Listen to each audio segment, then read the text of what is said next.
Good morning, hello, good evening, wherever you're watching from. Fraser Christian, Coastal Survival, coastalsurvival.com. It's a couple of days before the modern coastal hunter-gatherer course, and I'm just come up to the woodland camp to prepare all the kit, make sure there's gill nets, tangle nets, trammel nets, all types of nets and traps, folding traps, improvised traps, long lines, which is static long line fishing kit, and the fishing rods. And we cancelled one of these courses this year that was undersubscribed, and this one I've only got 2 people coming and I can't cancel it. It's not going to be cost effective as far as a business, and this is supposed to be a business as much as I love it. But yeah, to be sustainable, any sustainable business has to make a profit.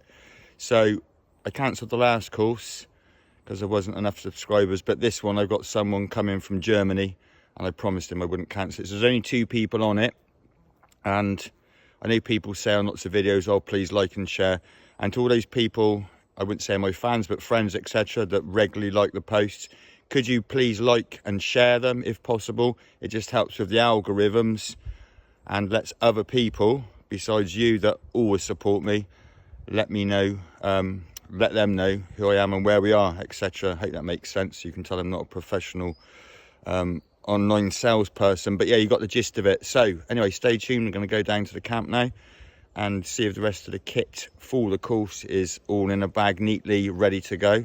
I don't expect so, and may end up having to tie another net, but anyway, yeah, all preparation. Anyway, stay tuned.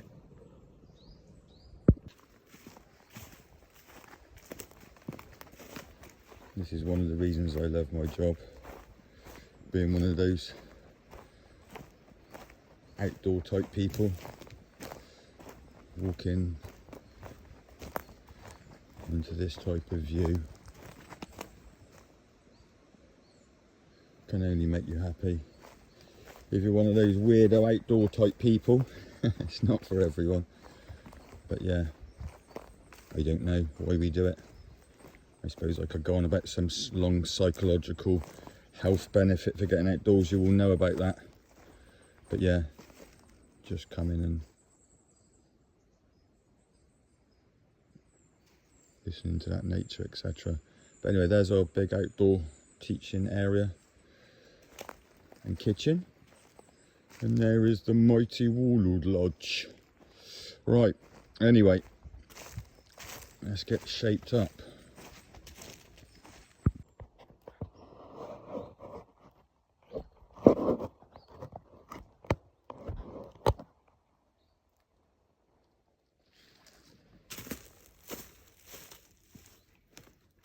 Right, I thought I'd just show you a bit of preparation.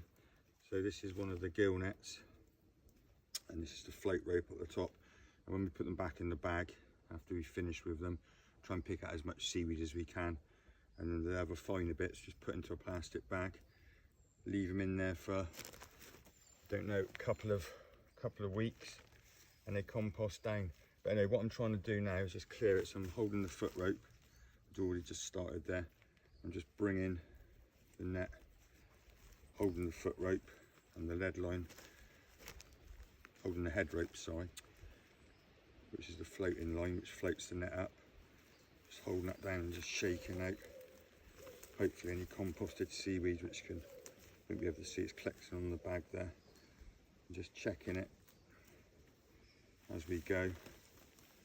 Make sure there was no obvious tears, and I can't remember tearing this last time we used it.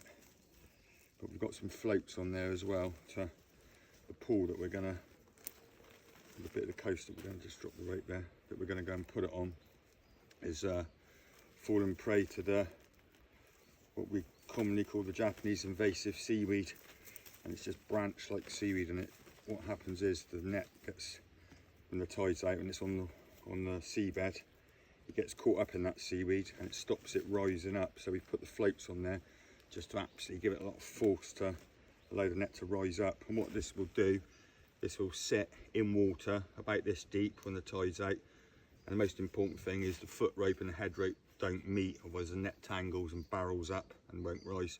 And as the tide comes in, theory is this floats up to the top of the water probably, and this will be sitting just off. It's just set for the depth, and if you know where you're going to be putting stuff, this net is made custom to the actual area where I'm going to put it, the distance between. And what I'm going to do is go down and set this out before the guys get here.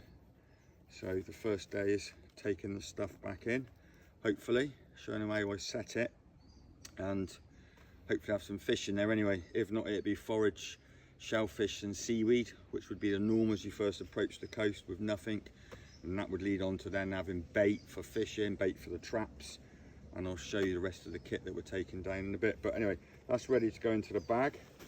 Just got to make sure there's no branches. The woodland floor is not the best environment for doing it in. Any branches or anything that get caught in there will stop the net working properly, but pretty clear. And then on the end of it is the hank of throwing rope and a throwing stone, which is a hagstone with a stone with a hole in, and that's why they're lucky. And what I'm going to do is I'm going to go down. There's a huge pool, okay, it's be full of water. It's got a reef on the back of it. I'm going to walk out to the back of the reef, throw the throwing line across this massive, you could say rock pool, but it's just a massive expanse of water that's sort of trapped with rocks and a reef. You'll see it anyway if you haven't seen it before in the past videos. And throw the rope over that, the throwing rope, attach one net to the rocks on the seaward side, walk all the way back round, and then hoist the net in to sort of shore, not to shore, but across the pool, and leave it set. Collect some limpets and some other shellfish down there for the traps. And I've also got a little tin of cat food. I think it's shrimp, and that's a easy way. A little tiny tin, lasts for sort of ever. I'm going to take that, put a few holes in it, and put that inside one of the lobster and prawn traps. That's the theory. Anyway, stay tuned.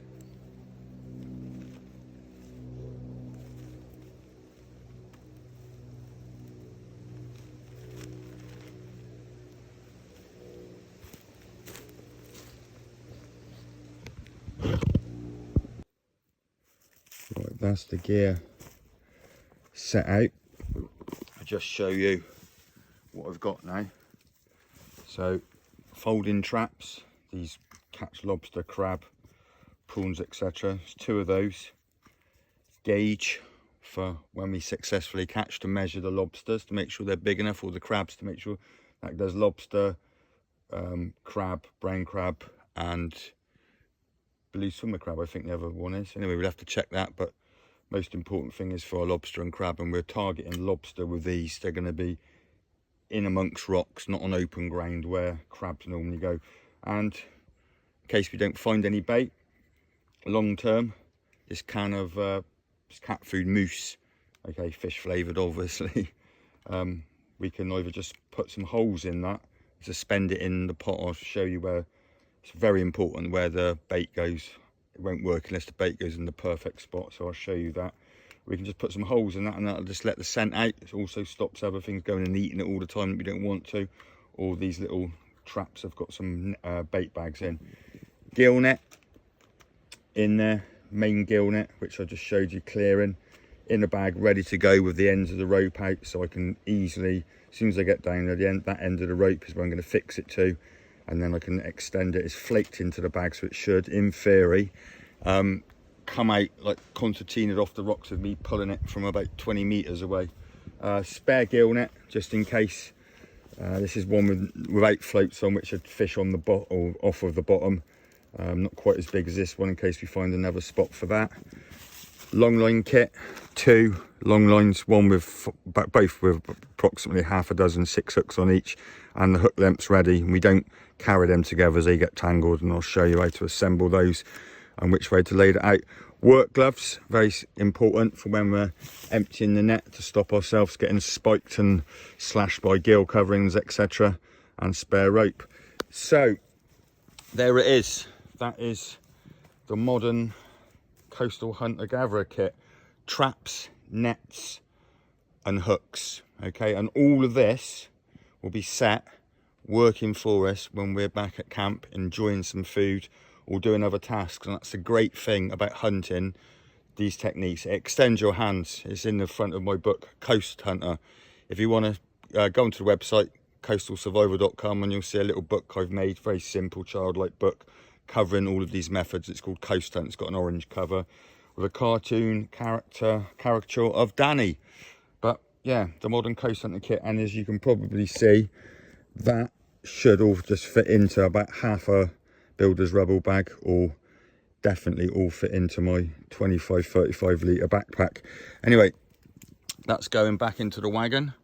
Off home now to get a little bit of rest, and then tomorrow I'm going to be going out in the morning to coincide with the low tide tomorrow lunchtime, and that'll be the day before the course, and we'll get all this set ready for our students. Anyway, stay tuned, pray for good weather and a fair catch, and as always, not as always, but yeah, please like and share, especially if you're our friends and followers. Other people don't get to see it unless it goes up in popularity, shall we say, lads and lasses. Oh, and a big thank you as well to all of my fans. I looked at my YouTube statistics for the first time yesterday, I think it was, after uploading the video for ages, and was surprised to see that more than half of the subscribers and viewers are associated as female. So thank you very much.